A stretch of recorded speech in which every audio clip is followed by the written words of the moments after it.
چنے چبوا دیے لوہے کہ آج اسرائیل کو، اس لیے آپ اسے دہشت گرد کیسے کہتے ہیں؟ زمین ان کی ہے، وہ بس رہے ہیں، اسرائیل نے ان کو اپنا غلام بنا رکھا ہے، صبح کو وہ جاتے ہیں، شام کو جو کما کر کے آتے ہیں وہ اپنے بچوں کو کھلا دیتے ہیں۔ اس ماحول کے اندر انہوں نے جنگ کی ہے، اپنے سر سے کفن باندھا ہے۔ یہ دہشت گرد نہیں، یہ اب دہشت گردوں سے اپنا حق چھیننے والے ہیں، وہ ہیں دہشت گرد جنہوں نے اس زمین پر قبضہ کر رکھا ہے۔ میں سمجھتا ہوں کہ انہیں اس تاریخ کا علم نہیں ہے۔ جب انہیں یہ معلوم ہو گیا کہ دہشت گردی نہیں ہے بلکہ اپنا حق لینا ہے، تو آپ دیکھ رہے ہوں گے کہ ان کی اس گرمی کے اندر برابر کمی ہوتی چلی جا رہی ہے۔ آج انہوں نے فلسطینیوں کی امداد بھی کیا، اب نہیں کہتے ہیں۔ ایک دفعہ انہوں نے کہا، انہیں حقیقت کا معلوم نہیں، وہ غلط بات تھی۔ یہ بالکل یہ دہشت گردی کیا ہے؟ اگر ملک کی اگر ہندوستان کی آزادی کے لیے اپنے سر سے کفن باندھ کر جنگ کرنا اور انگریز کو نکال کر باہر کر دینا یہ دہشت گردی نہیں ہے، تو حماس کا اور فلسطینیوں کا اسرائیل کے مقابلے کے اندر سر سے کفن باندھ کر کھڑا ہونا یہ کیسے دہشت گردی بن جائے گی؟ ہمارا آج کا موقف نہیں ہے۔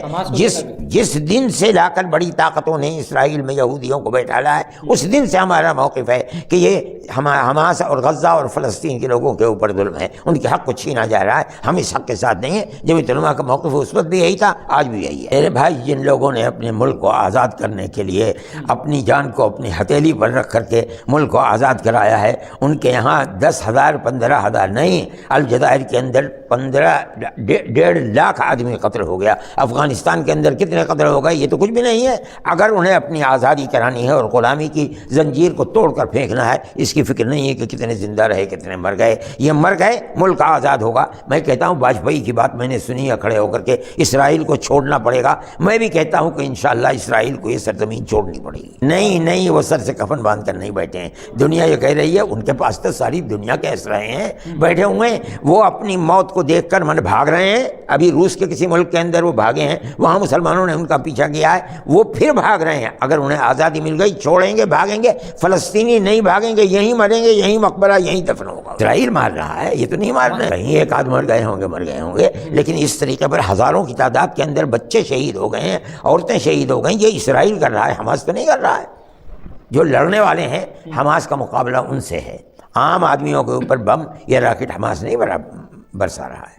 اخیراً انہوں نے شروعات کی ہے، لیکن کس چیز کے لیے شروعات کی ہے؟ اپنے غلامی کو توڑ کر کے ان کی زنجیروں کو آزادی کے لیے، اپنے ملک کو آزاد کرانے کے لیے، اپنے قوم کو غلامی سے باہر کرنے کے لیے انہوں نے کیا۔ یہ تو ہر انسان کا حق ہے۔ ان کے پاس تو دولت کے انبار ہیں، لیکن انہوں نے کبھی جنگ کے لیے اپنے آپ کو تیار نہیں کیا ہے۔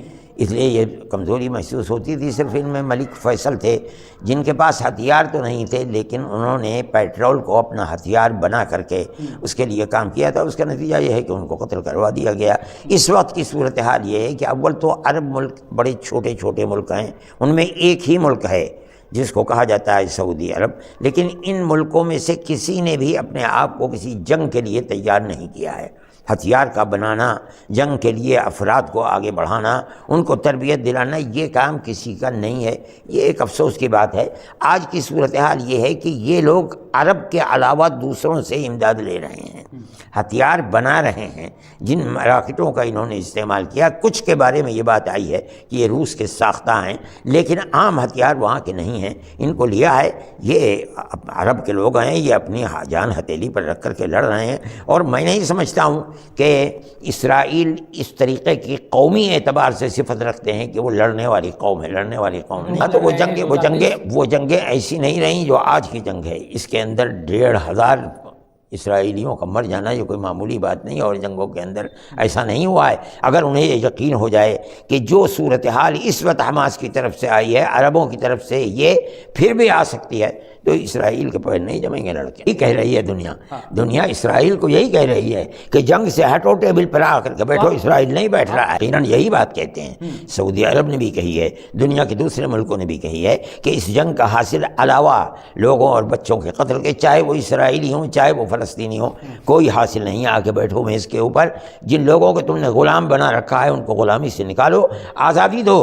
تم بھی اگر رہنا چاہتے ہو رہو، ان کو رکھو، زندگی ان کی دو، ان کے بغیر اس کے بغیر اس کے امن نہیں ہو سکتا۔ اگر آج تک عربوں کی سمجھ میں نہیں آئی ہے یہ دو ملک نہیں بنیں گے تو عربوں کے اندر بھی یہ حس پیدا ہوگی کہ انہیں اپنی زندگی کے لیے رہنا چاہیے، امن باقی نہیں رہے گا۔ امن تو جبھی بنے گا کہ جس تجویز کو سعودی عرب نے اور دوسروں نے اور ساری دنیا نے پیش کی ہے اور کر رہے ہیں کہ بیٹھ کر بات کرو، ان کو غلامی سے نکال کر آزاد بناؤ، یا آزاد قوم رہنا چاہتے ہیں، ورنہ جتنے مرے ہیں پھر مریں گے، اس کا حل کوئی نہیں نکل پائے گا۔ صحیح ہے، لیکن اسرائیل کی سمجھ میں بات نہیں آ رہی ہے۔ وہ یہ کہتا ہے کہ ہم جنگ کو نہیں چھوڑیں گے جب تک ہم حماس کو ختم نہیں کریں۔ ہاں ٹھیک ہے، لیکن ان کے لوگوں کو بھی تو مارا ہے۔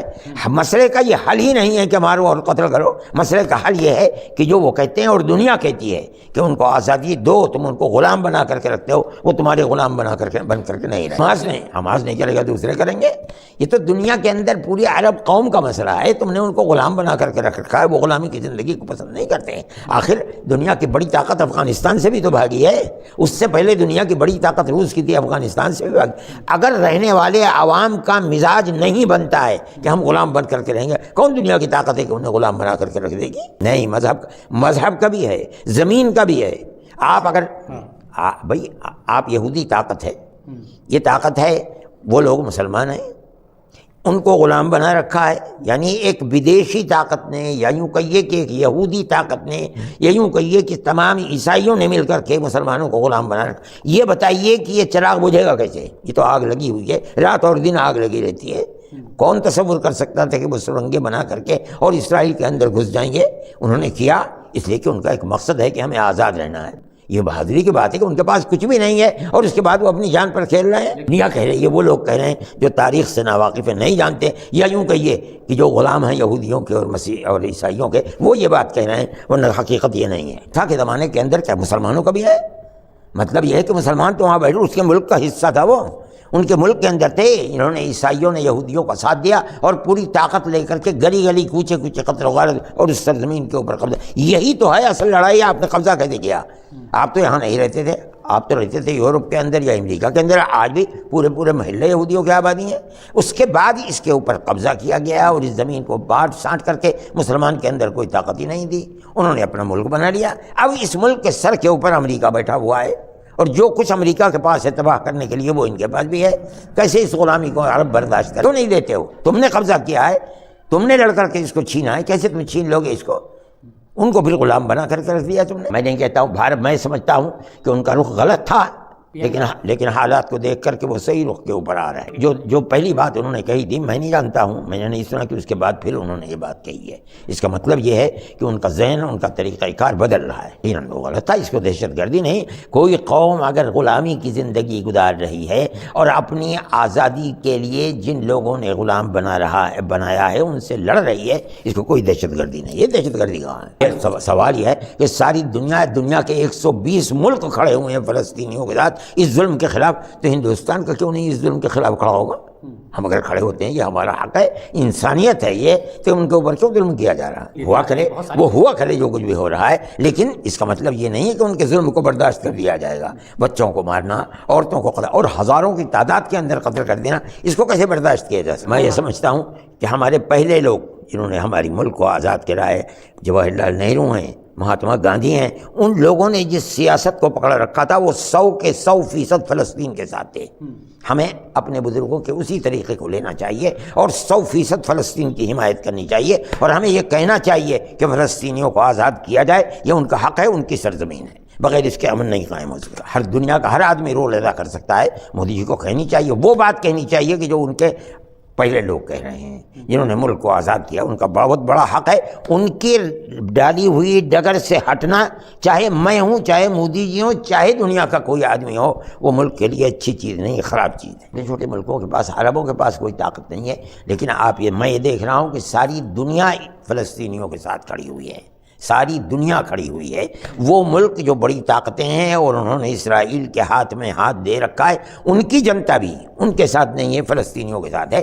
میں نے آج اخبار کے اندر دیکھا کہ امریکہ کی کسی وزیر نے استعفیٰ دے دیا ہے اسی بنیاد کے اوپر کہ امریکہ ان کی مدد کر رہا ہے اسرائیل کی۔ میں یہ سمجھتا ہوں کہ یہ ایک طاقت ہے، چاہے چند ملک دنیا کے اندر بیٹھ کر کے اسرائیل کے کمر کو تھپتھپائیں، لیکن دنیا کی اس طاقت کے سامنے انہیں اپنے سر کو جھکانا پڑے گا، اور جس بنیاد کو لے کر چل رہے ہیں کہ انہیں آزادی کا حق دو فلسطینیوں کو، انشاءاللہ اس کے اوپر آنا پڑے گا۔